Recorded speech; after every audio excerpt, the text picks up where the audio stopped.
හරි. මේ අපි JavaScript video series එකේ 9 වෙනි වීඩියෝ එකද. මේකදී මම කතා කරන්නේ boolean values ගැන. boolean values කියන්නේ true or false values. ඒ කියන්නේ අපි program එකක් ලියනකොට ඒකේ logic control කරන්න පාවිච්චි කරන ක්‍රමයට තමයි අපි boolean values කියන්නේ. example එකක් විදිහට ගත්තොත් දැන් හිතන්න මම ඕනේ exam එකක ලකුණු check කරන්න. exam එකේ ලකුණු 50ට වැඩි නම් ඒ ළමයා pass, 50ට අඩු නම් fail. එතකොට මම ඒක check කරන්නේ ළමයාගේ ලකුණු අරගෙන මම ඒක check කරන්න ඕනේ ඒ ළමයාගේ ලකුණු 50ට වඩා වැඩිද කියලා. 50ට වඩා වැඩි නම් ඒ boolean value එක true වෙනවා. එතකොට ඒ ළමයා pass කියලා මට result එක පෙන්වන්න පුළුවන්. එහෙම නැත්නම් ඒ ළමයා 50ට වඩා අඩුයි නම් එතන boolean value එක false වෙනවා. ඊට පස්සේ එයා fail කියලා මට පෙන්වන්න පුළුවන්. එතකොට මේ logic control කරන්න අපි පාවිච්චි කරන comparison operators. comparison operators කියන්නේ මොනවද කියලා අපි බලමු console එකේදී. console එකේ මේ වැඩේ කරන්න ලේසි. හරි. මම දැන් check කරනවා 10 ඈ 10 මම check කරනවා වැඩිද කියලා 5ට වඩා. හරි. එතකොට ඔයගලන්ට පේනවා 10 5ට වඩා වැඩි කියලා මෙතන true කියලා පෙන්නනවා. හරිනේ. 10 5ට වඩා වැඩි නම් මේ greater than sign එක තමයි තියෙන්නේ. එතකොට 10 5ට වඩා වැඩි හරි. ඊට පස්සේ මම check කරනවා 2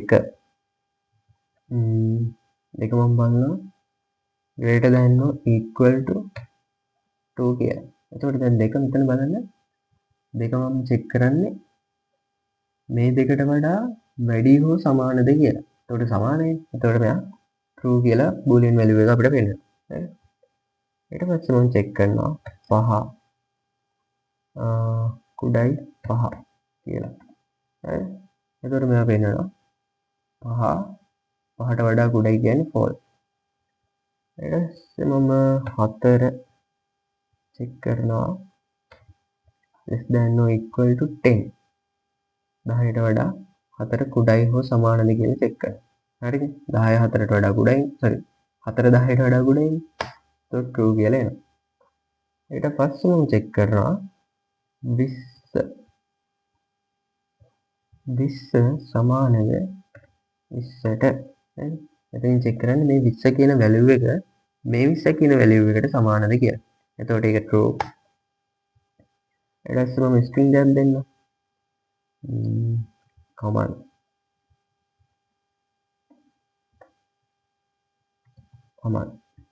හරි. එතකොට මේක false වෙනවා. සමාන නැහැ.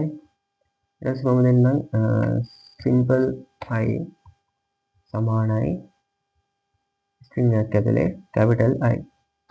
එතකොට ඒක false කියලා පෙන්නනවා.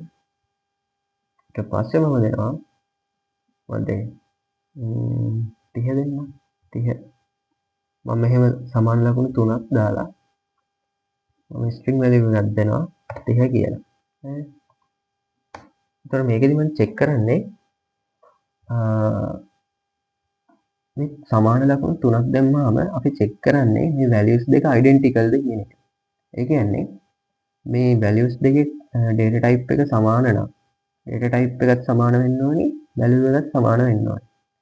එතකොට දැන් මෙතනදී value එක සමානයි. දෙකම 30යිනේ. හැබැයි data type එක සමාන නැහැ. මොකද මේ මෙතන තියෙන්නේ number type එකේ මේකේ තියෙන්නේ string type එකේ. එතකොට අපිට boolean value එක එන්නේ false විදිහට. මම same type එකෙන් දෙන්නම්කෝ.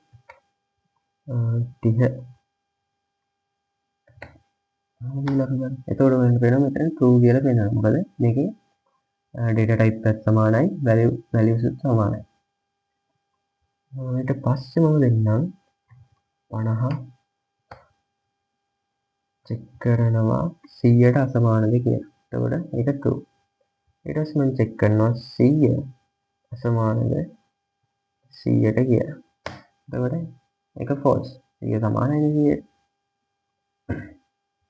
ඊට පස්සේ මම දෙනවා 50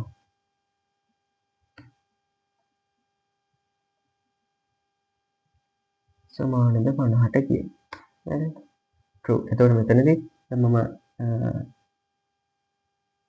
එතකොට මේ සමාන ලකුණු දෙකක් දීලා තියෙනවා. එතකොට මෙතන චෙක් කරන්නේ data type එක සමානද සහ values සමානද කියලා. එතකොට දැන් මෙතන data type values සමානයි ආයි පාරක්. හැබැයි data type එක අසමානයි. එතකොට මේක true වෙනවා. හරි. එතකොට ඒව තමයි comparison operator. අපි දැන් යමු අපේ VS Code එකට. VS Code එකේ මම දැන් variable එක හදාගන්නවා මහා marks කියලා. හරි. marks කියලා මම දෙනවා marks වලට 70ක්. ඊට පස්සේ මම මෙතන if condition එකක් දානවා. if condition එක ගැනත් මම වෙනම වීඩියෝ එකක් ඉස්සරහට කරනවා. marks 50ට වඩා වැඩි නම් මම පෙන්වන්න කියලා කියනවා console එකට pass කියලා.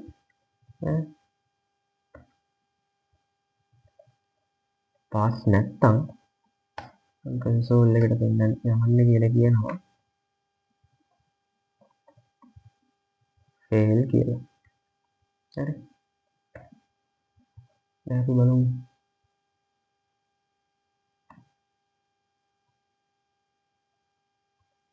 ඔයගලන්ට පේනවා මෙතන pass කියලා පෙන්නනවා.